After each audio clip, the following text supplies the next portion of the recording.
Hola, mi nombre es Caterine Vergara Romero, estudiante de la especialización de Neuropsicología en Educación. Hoy veremos en las neurociencias cognitivas de los procesos psicológicos superiores. Hoy trataremos sobre el proceso psicológico superior del lenguaje, así que acompáñame.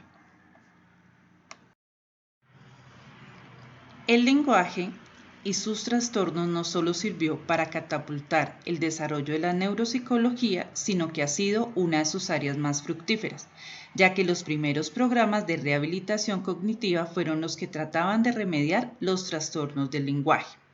Por eso debemos analizar las bases neuroanatómicas y funciones del lenguaje. El lenguaje es un sistema de comunicación simbólico que se manifiesta a través de las lenguas, que son sistemas estructurados de signos que expresan ideas en los que la palabra es la representación. La expresión del lenguaje se realiza a través de la palabra y la escritura, mediante los órganos efectores musculares de las extremidades superiores y del sistema bucofonatorio. El lenguaje tiene tres sistemas. Estos tres sistemas son de acuerdo al mayor o menor nivel de complejidad.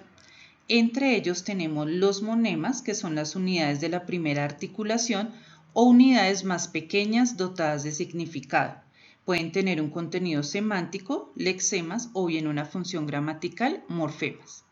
También tenemos los fonemas, que son las unidades de la segunda articulación y se definen como las unidades menores de sonido. Constituyen una lista cerrada que en el caso del idioma español está formada por 24 fonemas. Por último, tenemos los rasgos pertinentes, que son las unidades de la tercera articulación que se denominan rasgos pertinentes, que son los movimientos elementales del aparato bucofonatorio que permiten la emisión de fonemas de acuerdo con las convenciones fonéticas de cada lengua. Los primeros intentos de localizar el lenguaje en el cerebro fueron realizados durante la primera mitad del siglo XIX. Por lo tanto, en la organización neuroanatómica del lenguaje encontramos cuatro personajes muy destacados, como Bouliat en 1825, que situó el centro del lenguaje expresivo en el lóbulo frontal. Más tarde encontramos a Dax en 1836, que atribuyó los trastornos del lenguaje a las lesiones producidas en el hemisferio cerebral izquierdo, donde observó que los pacientes con hemiplegia izquierda secundaria a daño cerebral frecuentemente presentaban manifestaciones afásicas, por lo que supuso que los centros del lenguaje se localizarían en el hemisferio izquierdo. Más adelante tenemos a Broca en 1861, donde presentó las primeras evidencias sobre la afasia a la Academia de Neurología francesa, demostrando que los centros del lenguaje expresivo estaban situados en la tercera circunvolución frontal del hemisferio izquierdo. Años después encontramos a Wernicke, donde identificó el lenguaje comprensivo en el lóbulo temporal izquierdo. A partir de estos hallazgos se habían sentado las bases de la neuropsicología del lenguaje. En el procesamiento del lenguaje intervienen numerosas áreas del sistema nervioso central, desde el tronco cerebral hasta la corteza, que actúan de un modo integrado mediante diversos subsistemas funcionales que involucran más intensamente el hemisferio cerebral izquierdo. De esta manera se pueden distinguir dos tipos de estructuras reguladoras del lenguaje. Tenemos los componentes corticales y los extracorticales. Entre los componentes corticales tenemos el área expresiva con el área prefrontal, área de Broca y corteza motora primaria, y en el área receptiva el lóbulo temporal, lóbulo occipital y lóbulo parietal. En los componentes extracorticales está el fascículo arqueado, el tálamo, los ganglios basales, el cerebelo y el tronco encefálico, que más adelante detallaremos cada uno de ellos. De esta manera, en los componentes corticales, en el área expresiva, tenemos el área prefrontal, que es la especializada en los procesos motivacionales del lenguaje. haciendo uso de la comunicación verbal o escrita. En el área de Broca, que es una parte de la corteza premotora del área 44 y 45, es la preparación de los programas motores necesarios para la adecuada expresión del lenguaje oral y escrito. Asimismo está la corteza motora primaria, que está situada delante de la cisura central. Sigue las instrucciones de la corteza premotora y el área prefrontal. Es la responsable de iniciar los movimientos bucofonatorios para pronunciar las palabras y los que guían la escritura. Asimismo, en los componentes corticales en el área receptiva tenemos que ayudan a la regulación del lenguaje comprensivo. De esta manera, en el lóbulo temporal izquierdo realiza los procesos de análisis y síntesis de los sonidos del habla. Se destacan dos áreas, el área de Hertz, que es la recepción de palabras que serán codificadas en las áreas multimodales, y el área de Wernicke, que da significado al lenguaje oral y escrito realizando un análisis fonológico y semántico. En el lóbulo occipital permite la identificación visual de las imágenes lingüísticas. La corteza visual primaria es la que procesa las sensaciones visuales, que es la identificación de la lectura y escritura, y el córtex visual asociativo, que realiza el análisis perceptivo de las palabras escritas o leídas. Por último, tenemos el lóbulo parietal izquierdo, que es la zona de integración de los estímulos visuales y auditivos, teniendo en cuenta dos circunvolución. La circunvolución supramarginal, que es la integración multimodal de la información sensorial, donde podemos ver la comprensión del lenguaje lectoescritor, y la circunvolución angular, que son los centros de lectura donde se coordinan las informaciones sensoriales, que son los modelos visuales de letras y palabras. Junto con los componentes corticales es necesaria la puesta en juego de diferentes estructuras situadas en la sustancia blanca y gris del interior cerebral. En este caso tenemos el fascículo arqueado, el tálamo, los ganglios basales, el cerebelo y, en este caso, el tronco encefálico.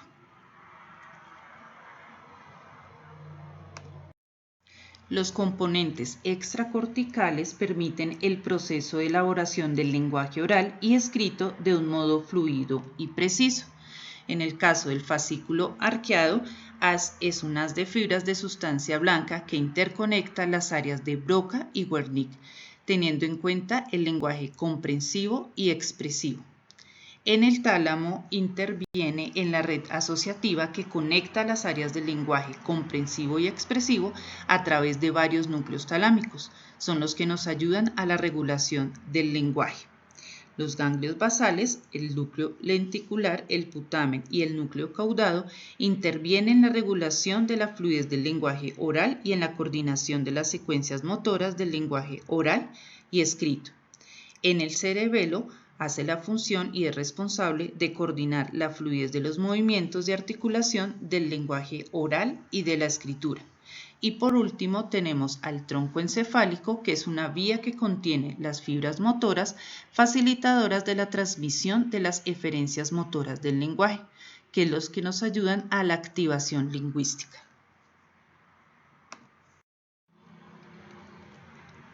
A lo largo del tiempo han existido dos posicionamientos teóricos en torno al modo en que se produce el procesamiento del lenguaje, de signo localizacionista y holística. El periodo inicial del estudio del lenguaje estuvo inspirado en la frenología y en los hallazgos de Broca y Wernicke, asumiendo una concepción localizacionista. Años más tarde, el mejor conocimiento de las áreas de asociación cerebral contribuyó a adoptar posturas más holísticas del procesamiento lingüístico en el sistema nervioso, considerando que la actividad lingüística era el resultado de la actuación integrada de diferentes áreas del sistema nervioso. El procesamiento del lenguaje auditivo se inició en el lóbulo temporal. La audición de palabras tiene lugar en las áreas auditivas primarias correspondientes a la circunvolución de Hertz. Posteriormente, la información se transmite a través de las áreas de asociación temporal, donde se sitúa el área de Wernicke, que está encargado de dotar de significado a los estímulos auditivos del lenguaje, facilitando la comprensión del lenguaje oral. Si necesitamos pronunciar palabras y oraciones, es necesario que la información receptiva procesada en el área de Wernicke se transmita a través del fascículo arqueado hasta el área de Broca, donde se encuentran los programas motores que permiten la correcta articulación de los sonidos del habla. Finalmente, la información se transmite al área motora primaria del lóbulo frontal, donde se encuentran las fibras cortiespinales que permiten el movimiento de los músculos bucofonatorios, quienes finalmente son los últimos responsables de la articulación de las palabras. También la lectura de un texto escrito se inicia en el área visual primaria, sigue en las áreas visuales asociativas y alcanza la circunvolución angular izquierda, quien integra los estímulos visuales y auditivos de manera conjunta, transmitiendo la información al área de Wernicke, responsable de la comprensión del significado semántico de las palabras. Teniendo en cuenta el modelo de Wernicke y Westwood, encontramos 4 tipos de lesiones que se producirán en el lenguaje, dependiendo del área lesionada. En la lesión del área de Wernicke genera dificultades para comprender el lenguaje escrito y hablado y la incapacidad para hablar, repetir y escribir correctamente. Las lesiones que se presentan en el área de Broca provocan dificultades de articulación con habla lenta, aunque permanece preservada la comprensión del lenguaje. En la lesión del fascículo arqueado altera la capacidad para repetir palabras debido a que los centros de reconocimiento auditivo y de producción del lenguaje estarían desconectados. Por último, en la lesión en la circunvolución angular tenemos dificultades de lectura y escritura. Una de las aportaciones más útiles de la neuroimagen funcional ha sido la posibilidad de profundizar en el conocimiento del procesamiento lingüístico en personas sin daño cerebral. Los resultados de la neuroimagen funcional han restado protagonismo al hemisferio izquierdo y también han relativizado la importancia funcional que tenían varias de las zonas implicadas en la regulación del lenguaje. El área de Wernicke ha visto confirmada su importancia funcional como un centro del lenguaje receptivo, aunque la neuroimagen funcional pone de manifiesto la activación bihemisférica en las áreas de Wernicke, cuando se realizan tareas de lenguaje comprensivo, aunque no siempre se observa que se active en el hemisferio izquierdo tras la visión de palabras escritas como sería previsible. Otro aspecto muy importante es la participación del hemisferio derecho en el lenguaje, ya que la mayoría de las personas tienen predominio del hemisferio izquierdo en las actividades lingüísticas. La práctica totalidad de los diestros y el 70% de los zurdos utilizan preferentemente el hemisferio izquierdo para el lenguaje, por lo que las competencias lingüísticas que se pueden atribuir al hemisferio derecho son secundarias. Estas son las principales funciones en las que se ve implicado el hemisferio derecho con relación al lenguaje. Tenemos la prosodía, que es la que comprende la melodía, rapidez e inflexiones del discurso lingüístico en las lesiones del hemisferio derecho. El lenguaje puede ser disprosódico, es decir, plano, monótono y sin cambios de inflexión, llegando a convertirse en algunas ocasiones en un lenguaje robotizado. La pérdida del sentido figurativo. El significado del discurso lingüístico es una competencia en la que el hemisferio derecho juega un papel importante, facilitando la interpretación de metáforas, refranes o frases con doble significado. Sus lesiones muchas veces dificultan la comprensión del significado implícito del lenguaje. Los aspectos emocionales en el hemisferio derecho tienen una mayor importancia que el izquierdo para la comprensión y expresión emocional, y por esa razón sus lesiones pueden impedir que se identifiquen adecuadamente las señales mímicas, faciales o prosódicas que acompañan al discurso lingüístico de un interlocutor, desapareciendo la ironía o el sarcasmo. Las alteraciones en la fluidez se han descrito de manera verbal causadas por lesiones del hemisferio derecho, presentándose detallismo excesivo y contenido informal muy limitado. En ocasiones utilizan muy pocas palabras, mientras que en otras ocasiones predomina la verborrea. En los trastornos lectoescritores, el hemisferio derecho es el hemisferio espacial, por lo que facilita el encuadre visoespacial adecuado para las actividades de lectura y escritura. Sus lesiones pueden provocar alteraciones de la visopercepción que resten eficacia y fluidez a ambas. Por último, están los trastornos de fluidez verbal, donde las lesiones de las áreas motoras del hemisferio derecho pueden provocar disartria, lentificación del habla o alteraciones de la calidad de la voz. Para finalizar, vamos a hablar de la patología del lenguaje. La lesión del sistema nervioso o de los órganos bucofonatorios pueden producir diversos trastornos del lenguaje. En este caso se subdividen en 5 grupos. Tenemos los trastornos del habla, que son alteraciones del habla normal que afectan al grado, forma, intensidad, tiempo, cantidad, calidad o ritmo lingüístico. Tenemos las afasias, que es un trastorno causado por lesión cerebral que afecta el procesamiento simbólico del lenguaje. En un tercer grupo tenemos las alexias, que es la alteración en la comprensión del lenguaje escrito causado por daño cerebral. Hay una desintegración fonética. En el cuarto grupo tenemos la agrafía, que es la dificultad adquirida para la escritura o deletreo de palabras. Y en el último grupo tenemos la acalculia, que son las lesiones de determinadas zonas del córtex parietal izquierdo para realizar operaciones de cálculo. De esta manera vamos a analizar cada uno de estos grupos que pertenecen a la patología del lenguaje. De esta manera, en los trastornos de habla tenemos 5 grupos. Está la disfemia, que es el defecto de locución que altera la fluidez del habla y se divide en 3 grupos: la disfemia tónica, la disfemia clónica y la disfemia mixta. Tenemos la disartría, que es el trastorno de la articulación de las palabras producido por lesiones del sistema nervioso central, nervios periféricos o musculatura bucofonatoria. Se divide en disartria espática, disartria flácida, disartria atáxica, disartria hipocinética y disartria hipercinética. En la dislalia es el trastorno de articulación de las palabras causadas por lesiones periféricas. Se subdivide en dislalias funcionales y dislalias audiógenas. Tenemos la disglosia, que son trastornos de pronunciación causados por lesiones o malformaciones estructurales de los órganos del habla de origen no neurológico.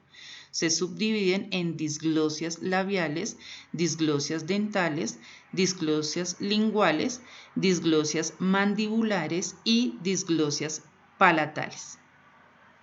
Por último, tenemos las disfonias, que son trastornos que afectan a la intensidad, el tono o el timbre de la voz, causado por un desorden vocal de tipo laríngeo o respiratorio. Estas se subdividen en disfonias funcionales, disfonias orgánicas. En el grupo de las afasias tenemos la afasia de Wernicke, que es una afasia fluida causada por lesión de la circunvolución temporal superior del hemisferio izquierdo. Está la afasia anómica, que es la afasia fluida causada por lesiones en la circunvolución temporal inferior izquierda. La afasia de conducción es una afasia fluida causada por lesión del fascículo arqueado, ínsula o circunvolución supramarginal. La afasia transcortical sensorial, que es una afasia fluida que se produce como consecuencia de lesiones de la arteria cerebral media. En la afasia de Broca, que es una afasia no fluida, se produce por lesiones de la tercera circunvolución frontal izquierda en el área 44 y de regiones próximas. En la afasia transcortical motoria se produce por lesiones localizadas delante o por encima del área de Broca o del área motora suplementaria del lóbulo frontal izquierdo. En la afasia transcortical mixta afecta a amplias zonas del cerebro que rodean los centros más importantes del lenguaje.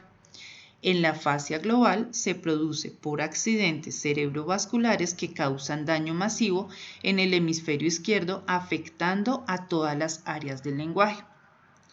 También tenemos otras modalidades de afasia, como la afasia subcortical, que son determinados cuadros hemorrágicos originados en el interior del cerebro que pueden causar afasia como consecuencia de la desconexión córtico-subcortical, y se pueden identificar dos zonas con mayor riesgo de producir afasia: las afasias del cuerpo estriado, que es una lesión extensa en el cuerpo estriado, y en la sustancia blanca periventricular, que pueden producir afasia de mayor gravedad cuando también está implicada la corteza cerebral. Tenemos la afasia talámica, que generalmente se produce como consecuencia de una hemorragia que produce infarto talámico, aunque también pueden estar causadas por tumores o por talandomía. También encontramos la afasia cruzada, que es cuando un diestro sin antecedentes familiares de sordera presenta afasia como consecuencia de lesiones en el hemisferio derecho, estando preservada la función del hemisferio izquierdo. Hablamos de afasia cruzada. Su frecuencia oscila entre el 1 y el 5% de los casos de afasia en sujetos diestros. También se han descrito afasias cruzadas en pacientes con lesiones talámicas derechas, lo que sugiere que el tálamo también tiene implicaciones en el lenguaje simbólico. Y por último encontramos la afasia en zurdos, que un reducido número de zurdos tiene una dominancia para el lenguaje compartida por ambos hemisferios o bien localizada en el hemisferio derecho, por lo que existe el riesgo de sufrir afasia como consecuencia de lesiones biohemisféricas del hemisferio izquierdo o del hemisferio derecho. El porcentaje de zurdos que presenta afasia como consecuencia de lesiones en su hemisferio izquierdo es menor que el de diestros, ya que tan solo el 70% tiene localizados aquí en sus centros del lenguaje, frente a más del 90% de los diestros.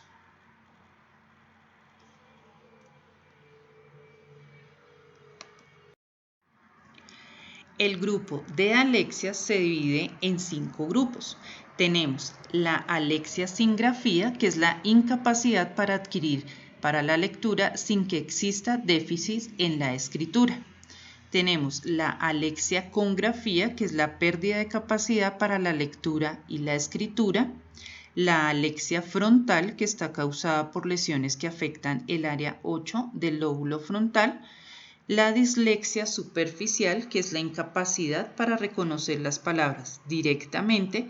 Y la dislexia profunda, que es un trastorno adquirido de la lectura que está causado por lesiones muy amplias del hemisferio izquierdo.